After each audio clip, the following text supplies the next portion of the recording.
Hello everybody and welcome back to my channel, and if this is your first time here, welcome. This is Essential Patience and I Am Patience.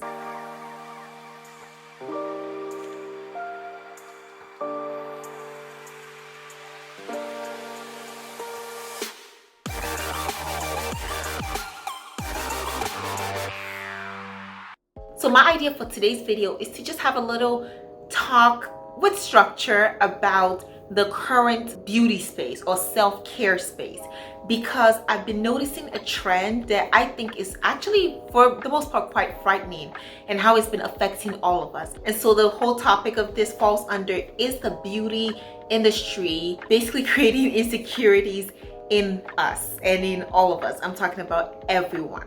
Today we'll focus a little bit more on women, but I hope to later do a bigger deep dive on, everybody. But I think that would take a while to do such a broad video. So today I just wanted to talk about this because I've just been noticing this trend where I've been getting more advertisements on beauty, not in the traditional sense of, okay, here's a lipstick, here's makeup, here's eyeliner, whatever, but it's more so geared towards plastic surgery and changing yourself and having these invasive and non-invasive procedures. So we're going to talk about a lot of this today, and I really want to know what you think about it, and have you been experiencing it? Maybe I'm just in the age group of their target. I don't even search these things up, so it's not like related to my searches, but I'm 22 years old now, and I think I fall into that target audience. But I would think traditionally this was stuff that would be geared towards more older women. Not that they need it, but that is when a lot of times people are trying to keep youthfulness and trying to stay youthful overall for this ageism world that we live in. But now it's trickling down to the younger folk. Before we get into, remember to like this video and subscribe to my channel if you haven't already. If you're new here, stick around. Let's get right into it. Is the beauty industry creating and selling us insecurities? I think if you ask anybody this question now, the simple answer will be yes. Yes, the whole industry, the world we have around us is creating some level of insecurity. I did write a lot of my thoughts down because I wanted to make sure I articulated and communicated the way I really mean it, rather than just off the top of my head. The beauty industry can contribute to insecurities in some individuals, especially if they're consistently being exposed to unrealistic beauty standards that are often promoted through advertising, social media, and other forms of media. The industry promotes a certain ideal beauty that is often unattainable and unrealistic for the average person, which can lead to feelings of inadequacy, low self-esteem, and insecurity. And this is so true. I've been doing so much research about this topic, and I think this really defines what it means in today's world. That of course we cannot take the beauty industry to be responsible for everybody's insecurity. People have had insecurities since before time, but there is this level of promoting this idealistic beauty, and the farther you are away from it, you just feel like it's unattainable and it takes much more. But sometimes you can't even attain it no matter how much money you put into it, and even going to dangerous lengths to attain this level of perfection that really does not exist. I think it's important to stress that unlike certain things that you can achieve and attain, beauty is not one of those, because it's ever changing. Once you meet the criteria, it changes to something else, or you change. Nobody's gonna stay young and youthful and the exact same shape and size and everything forever. So even people who are what we consider the ideal standard of beauty, they have to keep changing with the time that they can't even keep up with.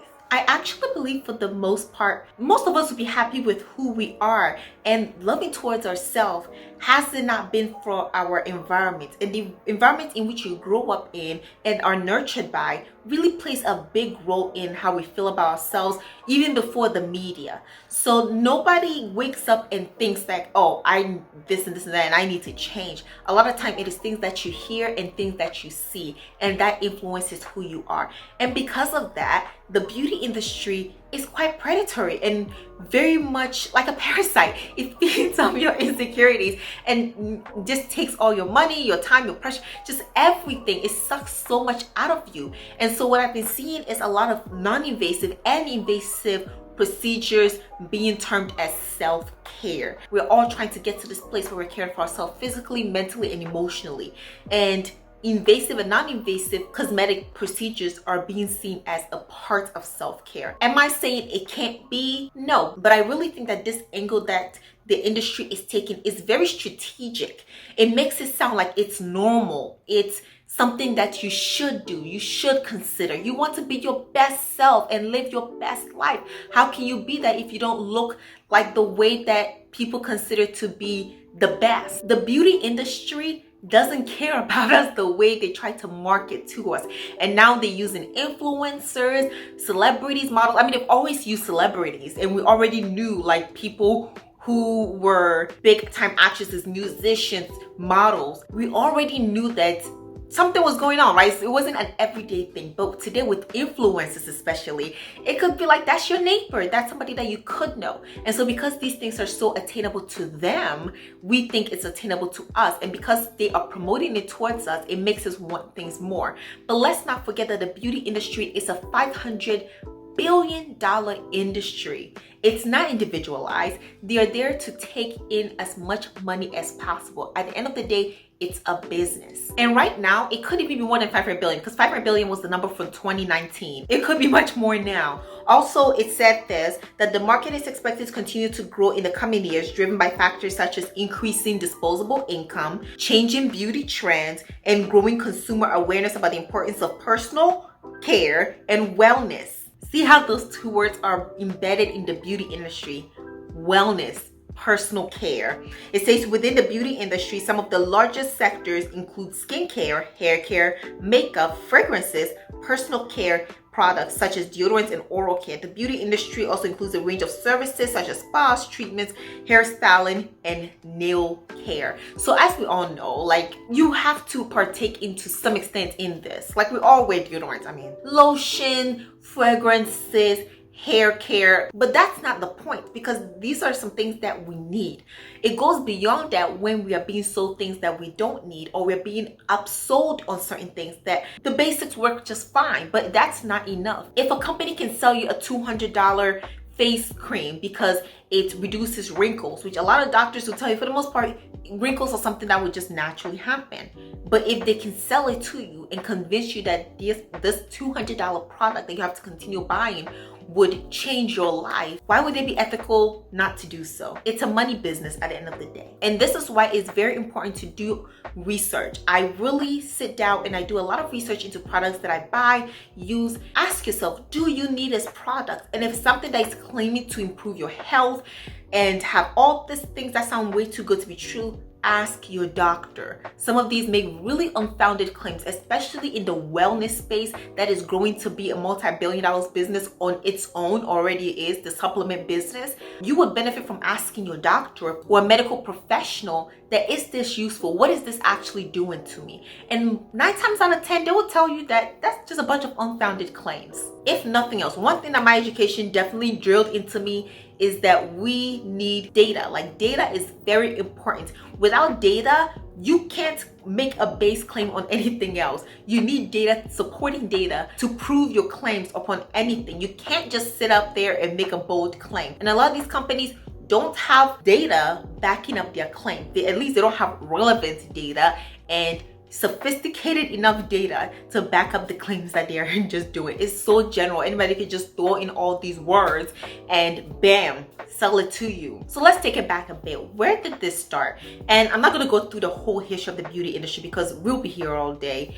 But historically speaking, let's say in the past 200 years, beauty has obviously been a big thing, and a lot of rich people who were featured in newspapers were the standard of beauty. And especially in America, it was a lot of thin white women. They were the standard of beauty. That's what it was. You can argue that that is kind of what it still is right now. So that was the standard of beauty. And then when we moved towards more magazines and televisions, it was still that. That's what people saw. But it became more sold to the everyday American. It became more accessible. This media became accessible to everyday Americans who now created more disposable income within their budget to spend towards these beauty products and beauty industry services, because they're trying to get as close to it as possible, because it looks like the world rewards those who are close to that beauty standard. So why not try to get as close as possible? Unfortunately, for a lot of Black women, we were just not the standard of beauty, and no matter how much you try to get close to it, I mean, you can't change your skin color, so you never quite really be there. And with the hair textures, and that's when the rise of relaxers came along, and a lot of women damage their hair, trying to get their hair to be as straight as possible. And back then, and even today, in a lot of third world countries and a lot of colonized countries, bleaching creams are very popular, and it's seen as very normal as well. So you would meet a lot of people who have bleached their skin trying to get as close to white as possible. You never quite attain it, but the closer that you get, the more you seem to be rewarded for it. And that's why people keep doing it, because they see other people who have done it and they get rewarded for it.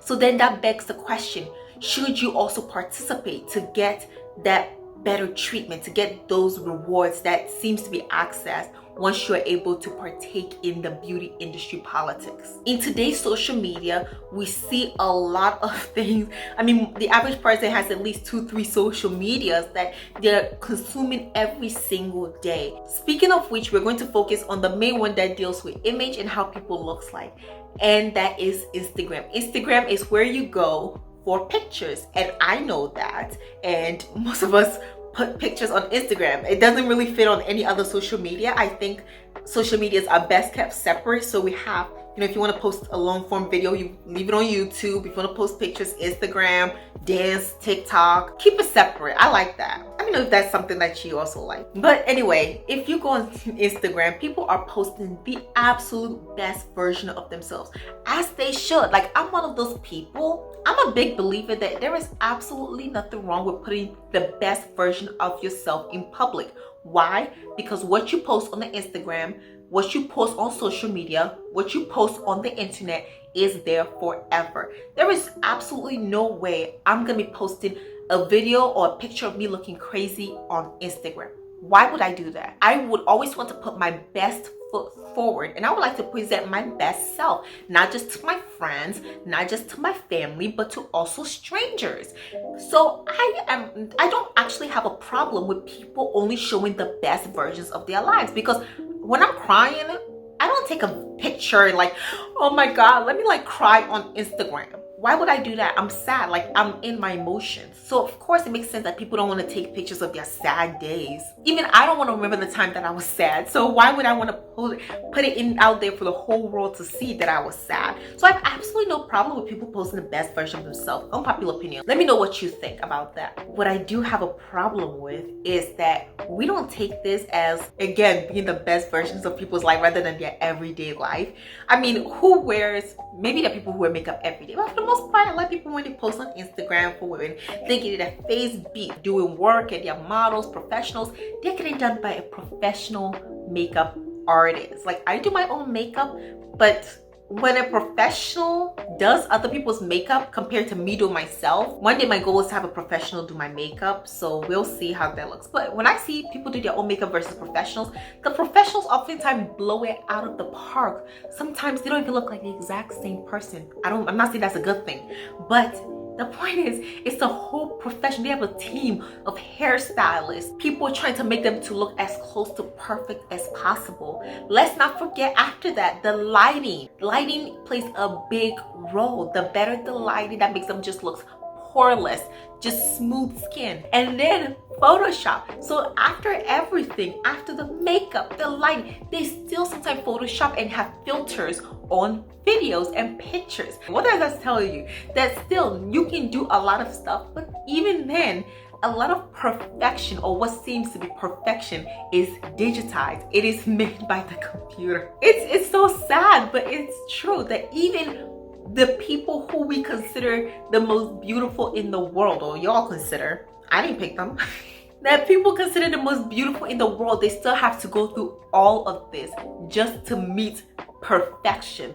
So if you have to do all that to the people who are supposed to be perfect, what does that tell you about the standard of beauty. Going more into photoshopping, I think it's just one of those things that is so silly, because sometimes I see people who, it's not even like they're photoshopping big things. They're trying to photoshop themselves skinnier or anything. It's like they nitpick themselves. I'm not gonna say the celebrity name, but there was this celebrity that I don't follow her anymore, but and I try not to follow celebrities. We'll get into that later.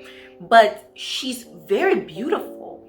And I later found out that she's had a long history of getting plastic surgery since she was quite young. But even then, there is this obsession with perfection that she would Photoshop the tiniest thing, and like a lot of filters and a lot of photoshopping, even when it's just tiny. So sometimes when people post the pictures they had of her, and then they post the pictures that she posts, and she is beautiful in both, but it's that nitpicking of like just the tiniest flaw she seems to think is unacceptable. With that, I find it to be very exhausting. Maybe y'all can enlighten me on this, but I personally don't Photoshop any of my pictures, and I've never photoshopped any of my pictures, because first of all, it's exhausting.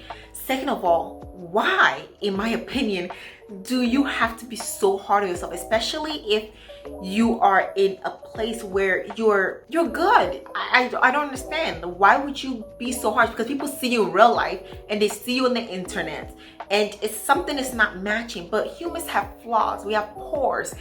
That whole filtering where you have no pores, the face tuning, everybody just looking the absolute same with those filters. I think it's just getting overboard now. I think we're reaching a point where it's getting way too much, and a lot of celebrities have been called out for it.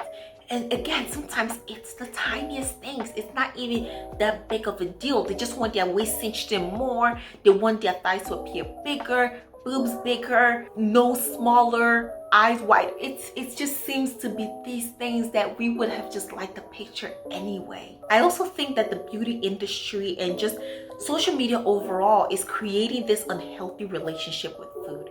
Now, I'm not one of those people who's delusional enough to think that eating disorders have not been there since, like, I don't know, the dawn of time. People have always had really difficult relationships with food in different parts of their lives. It doesn't have to be every day, but as time goes on, people do. But I think that it opens ways for several things. One being that people thinking skinny people are anorexic, or every skinny person has a bad relationship with food. And sometimes I see this under comments. People are like, oh, you know, because of the history that we've seen with a lot of celebrities, people just assume that every skinny person just has this bad relationship with food, as if we've forgotten that naturally skinny people exist. But in the same token, fat shaming is very real. And what's ridiculous is that some of these people that fat shaming, they're not even fat, they're just slightly above average. And I don't even want to say slightly above average, because now the average American woman is like a size 10 to 12. Basically, you don't fit into this size 0, size 2, size 4 range that people are trying to put everybody else in. So this unhealthy relationship with food, I think it's very concerning. I'm a fan of Chloe Ting. If you don't know who she is, she's a fitness influencer that my friend introduced me to during like early pandemic, and then I did a lot of her workout videos. I still do a lot of her workout videos. I find it very helpful. But she does these videos where she shows what she eats in a day, and you know, the serving sizes, and people are basically telling her that she is actually not eating all that food because it seems to be too much food. I think people are forgetting that she's actually exercising, and that different people have different metabolism, and different people can handle different amounts of food. So I think if we all just stop focusing on what other people are eating and focus more so on ourselves, we will be in a much better place. But don't make assumptions about people's eating habits. Whenever I see that on social media, I find it to be very uncomfortable. But that's something else that the beauty industry has exploited. People's eating habits. They've taken it, they've made all this diet, wellness, health, and just taking things out of proportions, and everybody is doing some form of diet, juicing, cleansing. It's so much. When you ask a lot of doctors what they think about detoxing, what would they tell you? Your liver detoxes. You don't have to do a whole lot of detoxing for the average person. It's unnecessary. When you ask them about juice cleanses, they will probably tell you to just eat the fruit, because these juice cleansers are not doing much for you that you think. Or when people have all these things about pH balancing and drinking water that balances your pH, do you know the acidity of your stomach when your food is getting digested? All these things does not matter as much as you think you do. So you might just be paying for a product that doesn't even work. So again, I keep having to emphasize this, but before you try something, especially tossing your money at something that makes promises of health and wellness, ask your doctor, ask the person that actually went to medical school, who has your best interest at heart, not just for your money. I know that would be quite controversial because the American healthcare system is, but still, I think most doctors, for the most part, still have your better interest in mind than the beauty industry as a whole and the supplement industry. So now let's move on to non-invasive cosmetic procedures. If you look close enough, you can see it. Non-invasive procedures are something that is really being sold and pushed out very much today under the umbrella of self-care. But let's go through some of the most popular non-invasive cosmetic procedures. So looking worldwide, the number one is Botox injection, that involves injecting a neurotoxin to temporarily paralyze the muscle that causes wrinkles, resulting in smoother and more youthful appearance. We've all heard of Botox. Next one is Dermal Fillers. So this involves injecting hyaluronic acid or other materials into the skin to add volume and reduce the appearance of wrinkles and fine lines. I think lip injections falls under this one. Next is chemical peels. This involves applying a chemical solution to the skin to remove dead skin cells and improve the texture of the skin tone and appearance of it overall. 4 is Microdermabrasion, which involves the using of special tools such as exfoliating the outer layer of the skin and improves the texture and appearance. And I think microneedling actually will fall under this because of the technique. Next is laser hair removal, which this involves using laser to target and destroy hair follicles, resulting in permanent hair reduction. Number 6 is CoolSculpting, which is actually getting popular right now. This involves using controlled cooling to freeze and eliminate fat cells without surgery. Next is Ultherapy. This involves using ultratherapy techniques to lift and tighten the skin, face, and neck, and this would be in place of facelift, other skin procedures that your skin looks more youthful.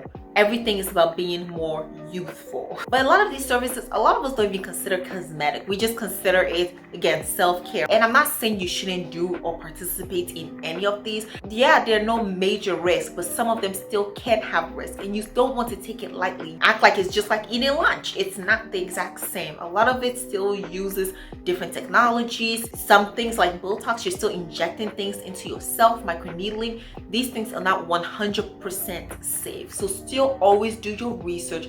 Go to a reputable source or a reputable professional who has a degree, certifications, board tested, like whatever you need to do all that research, because this is still not 100% safe. Now, when we start talking about invasive plastic surgery, there has been a rise in them. So let's go to the most popular plastic surgery procedures, and these are invasive. Starting with number 1 is breast augmentation, which actually is one of the most popular surgeries in a long time. Like, I'm talking about consistently over the years, it has remained the most popular plastic surgery. So this involves the placement of implants to increase the size of a shape of the breast. Next is liposuction. This involves the removal of excess fat from various parts of the body, such as the abdomen, hip, and thighs. 3 is rhinoplasty, or its street name, nose job. So this involves reshaping the nose for aesthetic or functional reasons. So sometimes, yes, there are people who have problems breathing or they break their nose,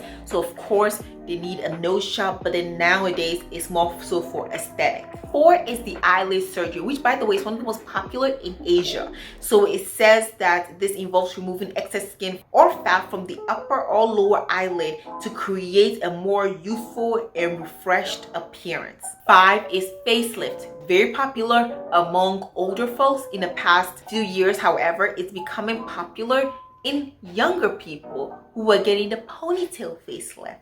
Can you believe it? Being young and getting a facelift in your 20s and 30s. It says this involves lifting and tightening the skin of the face and neck to reduce sagging and wrinkles. Next, number 6, we have tummy tuck. So this involves removing excess skin and fat from the abdomen area, tightening the muscle to create a flatter and more toned appearance. And number 7 is Botox injections, but we already talked about it. But these are the 7 most popular surgeries in the world. Now that we've talked about them, let's talk about what a lot of people don't talk about: dangerous plastic surgeries. Plastic surgeries are not something I can just go in for and come out of with no effects. Some of them do have side effects, and we don't talk enough about it, in my opinion, because you can be left with lasting things that you would wish you actually never attempted it. But let's get in and learn about the most dangerous plastic surgeries. Number 1, to nobody's surprise, is BBL, the Brazilian butt lift. It's considered the deadliest plastic surgery in the world because it has the most deaths per plastic surgeries performed. And with this, it says that this procedure involves transferring fat from other areas of the body to the buttocks to enhance their shapes and sizes. It has relatively high rates of complications, including fat embolism, which can be life-threatening. I saw this video of this lady who lost her limbs due to this, so be careful. Number 2 is liposuction, which a lot of time goes hand in hand with the Brazilian butt lift. Nowadays, people take their fat through the liposuction and is placing their butt through the Brazilian butt lift. So it says liposuction, while it is one of the most popular cosmetic surgeries, liposuction can also be dangerous. The procedure involves removing fat from target areas of the body through a suction tube, and it can lead to complications such as infection, bleeding, and even organ damage. So a lot of people go for liposuction 2, 3, 4, 5 times. You're lucky to be alive. These things are not 100% safe. Number 3 is another popular one: facelift. It says that this procedure involves lifting and tightening the face and the neck to reduce sagging and wrinkles. It carries a risk of nerve damage, scarring, and infection. People know this? Wow. So going into number 4 is the most popular plastic surgery, breast augmentation. It says that this procedure involves placing implants to increase the size or shape of the breast. It carries the risk of implant rupture, infection, and capsular contracture, which is a condition in which the scar tissue around the breast becomes thick and hard. And number 5 is Rhinoplasty. Again, another popular one. It says this procedure involves reshaping the nose for aesthetic or functional reasons. It carries the risk of breathing difficulties, infections, and scarring. So now that we know all of this, how do we combat this? How do we deal with this in our everyday life? Now, of course, that looks different for everybody, but I personally have some suggestions that I'm using to really help me to stay safe in myself, secure in myself, and not fall for this marketing tactics that is turning a lot of people into capitalist, materialistic people who are spending so much money. I have this whole video on how over 50% of Americans don't even have $1,000 saved up as an emergency fund. Yet a lot of people are reckless in spending on beauty and self-care and just things that they could rather save money. So hopefully these will help you to combat that need to be materialistic, hyper focus on perfection, and will lead to helping you to be happy in yourself and enjoying your best life that God gave you. So let's get into these. One is understand that social media is not real. It's entertainment. Whenever I get on my phone to go on Instagram, Twitter, I don't use any other social media. And I mean YouTube, I mean it's somewhat of a social media nowadays. But when I go there, I just see it as entertainment. I program my brain to just be like, it's entertainment. I could learn something, but it's not something I should be just looking and hyper focusing on. It's entertainment. It's not real. Some of it is real, but everybody's presenting the best version of themselves. And as I said before, I have no problem with people presenting the best version of themselves. I think people have the right to do that. And I go in with thinking that rather than being naive to think that everybody's just showing their entire life. Of course, there are people who do, but that's not good either. Next is to limit your social media usage. I'm just gonna say it. Sometimes you just need to stay off. Delete the app if you need to. But also try unfollowing people who make you feel insecure. Now, I know some people think this is an insecure move, But I tend to stay away from following celebrities or blogs. I mostly just follow friends and people that I know. There's only one celebrity I follow, and that's Mariah Carey, okay? There are people who you just don't think make a positive impact on your life. Unfollow them. And that's how I think. Before I follow any celebrity, I think, what impact are they having on my life? And if they're not having anything positive and I'm just following them for looks and whatever, I would just not even do that. And it's not because they're a horrible person, it's not because they don't deserve followers, but I personally like to think about impact in my life. And if they're not giving any impact, or I just don't really like them, so go through, and sometimes if there's a pattern and there's somebody you need to unfollow, do yourself that service and just unfollow them. You can always follow them later. Next is to love yourself and repeat daily affirmations. I know it may seem childish, but it works. Look at yourself and say, oh my God, like, I'm beautiful, I look pretty. Say nice things about yourself. Sometimes the people who say the worst things about us are ourselves. So make sure that you are being positive towards yourself. Make sure that you are affirming yourself, who you are, inside and out. Within reason, you can work on also improving yourself physically, mentally, emotionally. So for example, if you want to get healthy, because getting healthy is not a bad thing at all. Living to see your grandkids, not having to go to the hospital all the time, sleeping well, having an active life, being able to walk up the stairs without having to huff and puff, like those are all things that comes with being healthy, being fit. So that's something to aspire to. So if you need to like get a gym membership or just go out for a walk, run every single day, you can take that inspiration and improve yourself. Don't make it seem like, oh, so this person is just skinny and that's it. Yeah, they're working out, but like I can't do that. Yes, you can. If you want to get fit, if you want to lose weight, if you want to gain weight, if you want to be more toned, you can do that within reason. Of course, you're not going to look like the other person, but you're going to look like a better version of yourself. And I think that's something to aspire to. Emotionally, spiritually, like get therapy if you need to. Do what you need and what you must to improve yourself. But I find nothing wrong with taking inspiration from social media and becoming the best version of yourself. Next is that self-care is self-love. Now I know I've already said there are some things that are wrapped up in this self-care umbrella nowadays that is clearly just a ploy to get your money, but overall self-care is self-love. I love to take care of myself. I love to do things that makes me feel like, oh, like I'm doing great. And that is in terms of whether it's like exfoliating one day, me doing my hair. Like I like to sit down and, you know, detangle my hair, braid my hair. I'll be probably braiding my hair after this. So whichever one works for you, like still invest in your self-care. What you don't want to do is that you don't want to be aiming for somebody's self-care, a consumer who is not self-aware. So self-care is self-love, and it's worth it to invest in yourself and to love yourself and to take care of yourself. Next is to not buy things on social media. And by those things, I'm talking about mostly clothes and beauty, fitness and teas and detoxes. Try and stay away from social media on those. Again, social media should be entertainment. Now, of course, is there going to be a product that might be helpful? Yes, but talk to your doctor on a lot of these. I see all the time what I ordered versus what I arrived. And sometimes I'm like, the clothes look fine. You just don't have that other person's body type. What do you think was going to come with? The body type? So know that even if you order something online because some famous celebrity wore it or some influencer who is big time and you like, doesn't mean that it's gonna look like that on you. And that's okay, but manage your expectations on those things and don't fall for the ploy of thinking that just because you buy it and you wear it, you're gonna look like them, but more importantly, be in the same position as them. That's slightly delusional. My next thing is to work on being beautiful on the inside.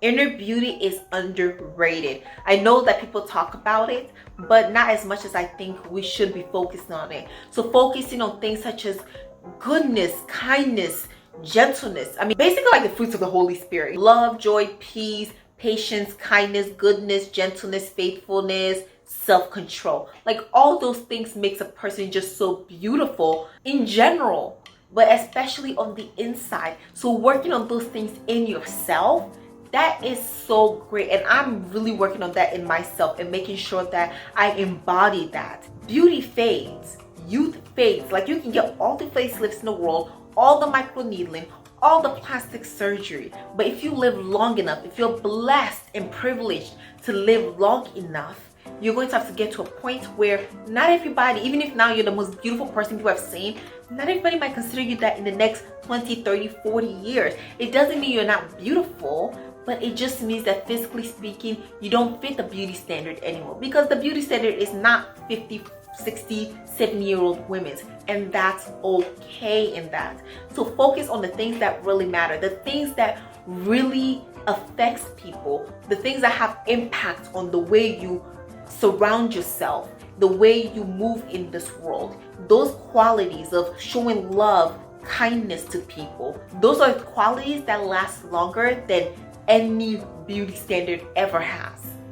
And that's the beauty in inner beauty. But what really helped me in this world that sells insecurities to anybody willing to buy is having my faith and knowing that God doesn't make mistakes. And so when He created you the way He created you, He didn't make a mistake. One of my favorite verses in the Bible that really touched me was Psalm 139, and I'm gonna read it for you. And I've been going through this thing where I was trying to like read the entire Bible, so I think I started with Psalms. I read the entire Psalms and stuff, and when I got to this verse, it really stuck with me because it just spoke to my soul. And especially in this world where everything is so visual and so shallow, I just found the impact in this. So I'm just gonna read it. Psalm 139 verse 13 and 14. It says, "For you created my innermost being. You knitted me together in my mother's womb. I praise you because I am fearfully and wonderfully made. Your works are wonderful. I know that full well." And when I read that, and I'm like, I am fearfully and wonderfully made. Like, I say that to myself all the time. We're made in God's image and likeness. Why am I changing for? Why am I trying to be in the likeness of somebody else? Think about it. A lot of people, when they go to plastic surgeons, when they go to get something they think they need to be fixed, they take a picture of a celebrity, trying to be in that celebrity's likeness. But I'm made in likeness of God. I don't need to fix anything. I am fearfully and wonderfully made, and that's enough. And so with that, I am bringing this video to an end. I'm so glad I just got to sit and talk a lot. I hope this video is not way too long because I'm a little behind on editing and I'm busy. So who knows when this video would come. But I hope, you enjoyed this talk. I definitely enjoyed putting my mind out there and speaking to you all. But let me know in the comment section, what do you think? How are you dealing with this world? And I know it's not just women, it's men, but my experience of being a woman and being now a woman in my 20s, I am starting to realize this more. And I find it to be very sad, especially for the younger women. Let me know what you think, where we're going, and what this world will look like in the next 20 years. Because if we don't have a drastic change, I honestly don't know. Again, let me know in the comment section. I'm looking forward to reading your comments. And thank you for watching. Subscribe if you haven't already. Like this video. It really helps on my channel. And ring notification bell because I post 2 videos a week on Tuesdays and on Fridays. Come over because we have these discussions and many more. And I look forward to seeing you in the next one. Thank you. Bye.